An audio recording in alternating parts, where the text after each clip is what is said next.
Format qu'on aime beaucoup, d'abord. Oui, et qu'on a accueilli sur Alp Radio il n'y a pas si longtemps d'ailleurs. Exactement, une fille, petit bout de femme très très déjantée, très très sympathique. Elle est vraiment drôle cette femme-là.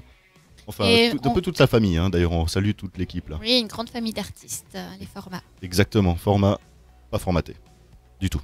Ah, pas du tout, ouais. C'est le cas de le dire, ouais. Exactement. Donc revenons encore une fois à nos moutons. Bien joué. Corrigan Circus, toujours avec nous sur Alp Radio. Je vous rappelle quand même, parce qu'il est important de le rappeler, que vous pouvez nous suivre sur Internet, sur le www.alpradio.ch. Et Tout puis, à fait. partout dans le monde, en fait. Même à La Palma, aux îles Canaries et tutti quanti. Pour la rime, c'était. Enfin voilà, Alp Radio, et vous pouvez trouver notre émission CO2 et les précédentes d'ailleurs en podcast sur ce même site d'ailleurs, avec tout plein de choses, des photos, les festivals qu'on a fait. Et puis nous avons aussi une page Facebook Alp Radio qui est voilà, très régulièrement mise à jour, donc voilà, tout y est aussi. Exactement, et vous pouvez suivre un petit peu les mises en playlist des nouveaux artistes sur la playlist de Alp Radio, sur notre page Facebook et sur Internet aussi. Tout à fait. Les moutons, comment ils se portent? Ah, excellent, j'en suis heureux. Parlons un petit peu de votre discographie. Vous avez pondu 2 albums, magnifiques. Des moutons qui pondent. C'est marrant, hein. Je trouve que ça leur va pas trop, les moutons. Non, hein, mais c'était parce que revenons à nos moutons, quoi. Moutons, non? Bah, ils sont assez poilus. Ils ont... Ah, Alors, de ce côté-là. Vous faites des chandails avec vos barbes quand elles sont trop Moi longues. j'adore la laine. Je feutre de la laine, je fais des chapeaux en laine de lutin et tout, donc j'adore les moutons. Y a pas de souci. Ah oui, mais moi je veux un chapeau de lutin. Ah, ouais, ok. Vous avez aussi. On dit j'aimerais, s'il vous plaît. Oui, pardon. Pardon, ça. Non, j'aimerais. Non, j'ai aussi remarqué que vous aviez dans les cheveux des feuilles. Des feuilles. Vous les avez faites vous? Oui. C'est magnifique. J'ai vu aussi dans vos instruments, vos flûtes, vous avez plein de créations. À fond, c'est l'accompagnement de l'art de la musique par l'art. Ouais, c'est super. Des choses. Bah, c'est-à-dire qu'il faut meubler aussi. Ils n'ont rien à faire d'autre que d'écrire des chansons. Et puis quand l'album est là, bah voilà, ils n'ont plus rien à faire. Alors ils font des trucs. Alors plus rien à faire. Alors ça. On est d'accord que travail de tous les jours, incroyable. Totalement ironique. On est bien d'accord. Vous disiez tout à l'heure que vous avez beaucoup travaillé justement sur le dernier album. On a eu de la chance de tomber sur un ingénieur incroyable, très très subtil, très très passionné. Surtout. Patient. Patient, exactement. Ce qui est une qualité indispensable pour un ingé son, quoi. Pour travailler avec on a vous. pu passer vraiment du temps à faire chaque détail comme on le désirait. Il y a, bien sûr, comme tout le temps, il n'y a pas tout qui est parfait, mais tout est accepté. D'accord. Et c'était une belle énergie. L'ingénieur du son Nitri, et on l'a fait dans un studio qui est une petite cabane, en fait, un home studio vraiment. Vrai. Mais on l'a fait. C'est vraiment incroyable ce qu'il a réussi à faire sortir du son de ce petit studio. En tout cas, j'ai pu entendre le dernier album et j'ai trouvé que le son était incroyable, vraiment. Et je le disais hors antenne aussi, c'était très méditatif. J'ai voyagé, mais clairement dans votre musique. Waouh, c'est une espèce de grande méditation où tu visites beaucoup de choses, de dimensions. Je le disais aussi tout à l'heure. Par contre, j'ai pas eu la chance d'entendre le premier album. Parlez-nous un peu du premier album. Le premier album, c'est Message from the Forest, il s'appelle. Oui. Message de la forêt. Oui. Ça a été fait dans le même endroit, pas avec le même ingénieur du son. Et c'est aussi très joli et tout ça. Mais, d'accord. Et c'est avec d'autres personnes aussi qui étaient là. Il y a pas tout le monde, comme je vous ai expliqué au début. Le groupe était différent à l'époque. Oui. Et cet album, il a la particularité que sur les chansons, on a composé une petite histoire, un petit conte en fait. Le conte de Mendrel, la quête de Mendrel. Et donc c'est intéressant de pouvoir l'écouter en lisant. Chaque chanson est un chapitre. Donc justement, quand vous offriez ou bien vous vendiez votre album précédent, enfin le premier que vous avez fait en tant que Corrigan Circus, il y avait un fascicule avec le CD.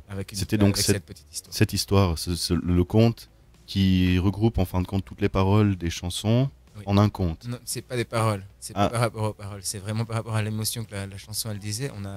Ça nous a inspiré simplement une histoire. Et c'est intéressant de voir parce que c'est pas souvent ça se fait le contraire. Ça se fait une histoire et sur l'histoire on compose des chansons. Et nous, on avait déjà toutes nos chansons qui sont nées au long de notre voyage, une après l'autre. Et on les a mises en ordre. Et après, on s'est dit, qu'est-ce que ça peut représenter comme histoire? Et ça nous a inspiré l'histoire par après. Et c'était un travail incroyable, super, super beau à faire. Ouais. Et puis. En 2015, hein. Le disque a vu le jour. Ok, en 2015. Et du coup, c'est l'histoire d'un voyage, justement.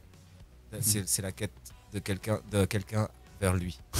Qui doit se découvrir. Se découvrir, exactement. Son moi intérieur ou ce genre de choses. Sa mission dans la vie aussi, qu'est-ce qu'il veut faire.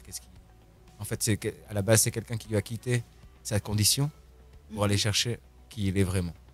Et sa condition, c'est une condition de mineur. Il était en train de travailler dans une montagne pour ramasser des pierres précieuses. Et finalement, il va se dire non, mais là, il y a quelque chose d'autre à faire. Et il va aller chercher. Il va tomber dans plein d'endroits. Et il va recevoir le message de la forêt, justement, au milieu de l'histoire. Ça évoque un petit peu la vôtre comme histoire. Hein? Où est-ce qu'on peut se procurer vos disques? Alors sur Internet, sur Bandcamp.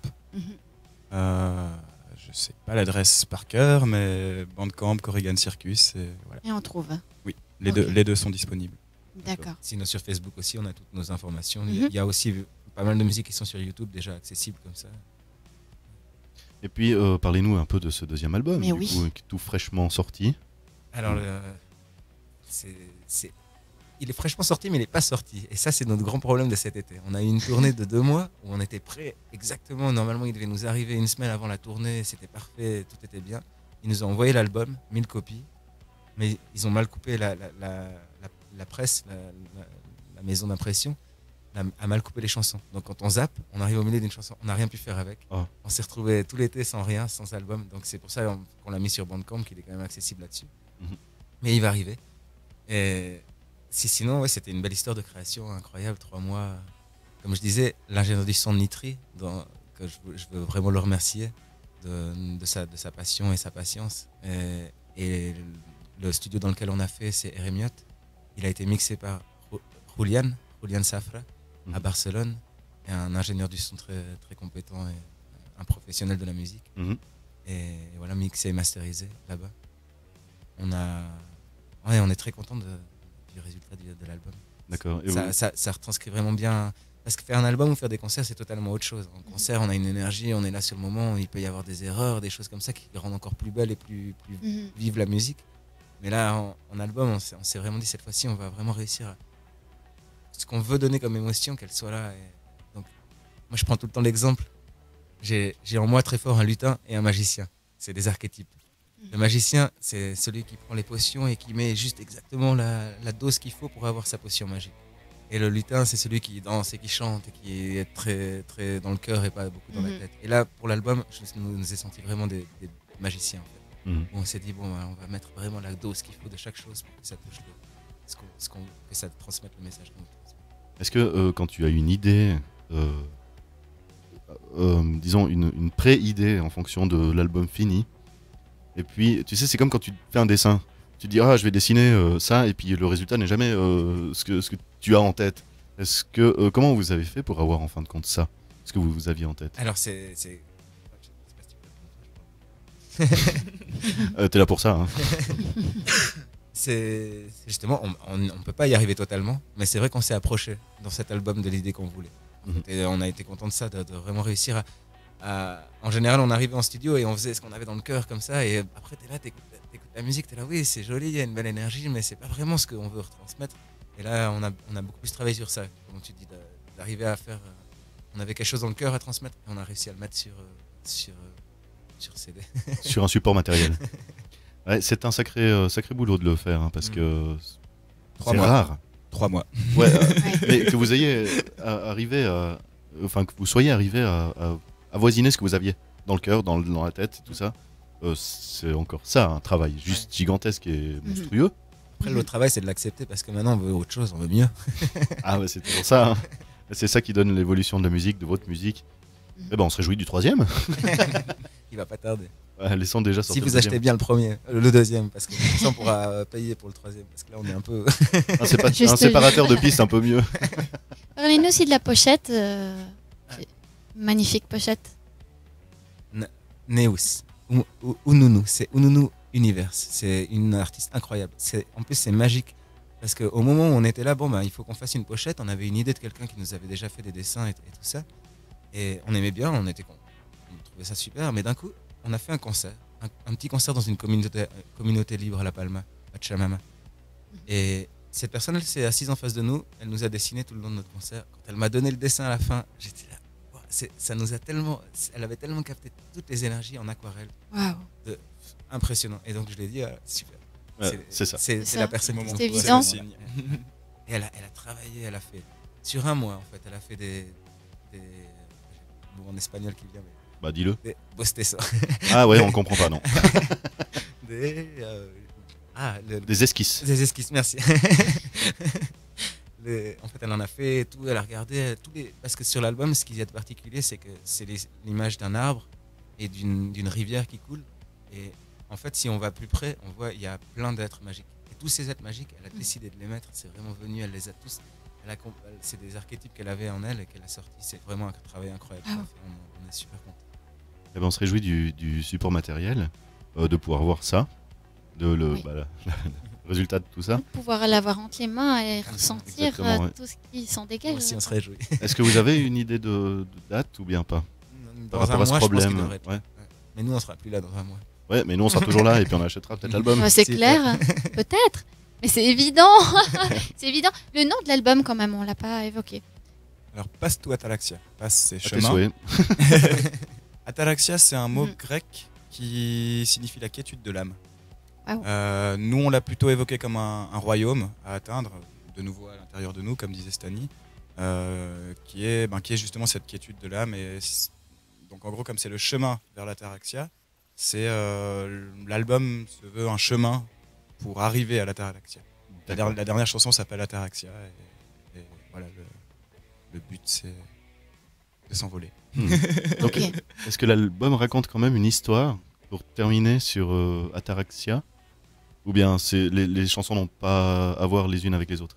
Alors pour celui-là, on n'a pas fait d'histoire, mais oui, c'est aussi un chemin de vie finalement qui passe par toutes les émotions. Il y a des morceaux guerriers, il y a des morceaux, dansants, voilà, toutes les émotions pour finalement arriver à l'Ataraxia. Voilà. Pour moi, c'est encore plus une histoire que l'autre où on a écrit une histoire. C'est vraiment une histoire que chacun est censé vivre en fait. Et il est construit comme une bande originale de ton film en fait. Ouais. C'est ça.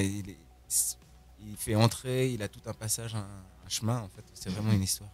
Mais c'est une histoire plus intime en fait, que chacun est censé vivre quand il l'écoute. D'accord, comme ça chacun interprète ça à sa manière et à son Ataraxia à lui. Exact. Yeah. Vous ressentez déjà comment dire, l'énergie pour aller sur le 3e album? Bien sûr. Parce qu'il y a plein d'inspirations qui vous... Après cet été, en plus, on a eu une tournée fantastique en Bretagne, accompagnée d'un groupe fantastique. Je ne sais pas si on en parlera après. On en parlera après, oui. On en parlera après, oui. Et donc, oui, bien sûr, on a plein de nouvelles chansons, plein de nouvelles idées, d'envie. Il va prendre le temps pour venir, mais il va venir. Fantastique. Jamais à court d'idées. Non. En tout cas, moi, j'aimerais encore appuyer le nouvel album que j'ai eu la chance d'écouter, est juste fantastique. J'ai vraiment frissonné. Et je me réjouis d'ailleurs du showcase en fin d'émission qui va... Waouh, je pense qu'il y a plein de lucioles qui vont se balader dans le studio. Alors j'espère bien que tu restes quand même les pieds bien attachés au sol quand même. Hein. Si, bien sûr. Sinon tu vas t'éclater la tête au plafond du studio, ça serait quand même dommage, il nous a coûté une fortune ce machin. C'est vraiment trop cartésien. C'est vraiment le côté cartésien, ça va. Mais c'est toujours ce qui a animé nos discussions jusqu'à pas d'heure à l'époque. C'était ça, c'est que lui il avait le côté très mystique, et très, pas mystique mais très évasif, et moi j'avais toujours les pieds un peu sur terre en disant oh non, ça va pas, tu peux pas faire ça et tout. Imagine que ça va se passer comme ça, puis ça va pas aller. Enfin, bref. Quand tu penses trop aux répercussions, tu fais plus grand chose. Exactement, et c'est pas pour rien que je suis toujours là, mais ça va très bien. Mais ça me va très bien aussi. Bah, t'es bien là, non? Exactement, je suis très bien. Et justement, je vous propose de partir un petit peu sur quelque chose, encore une fois, un peu cartésien, Alive. Alive. Alive. Alive. Vous connaissez Alive? Je vous propose d'écouter ça. À tout de suite.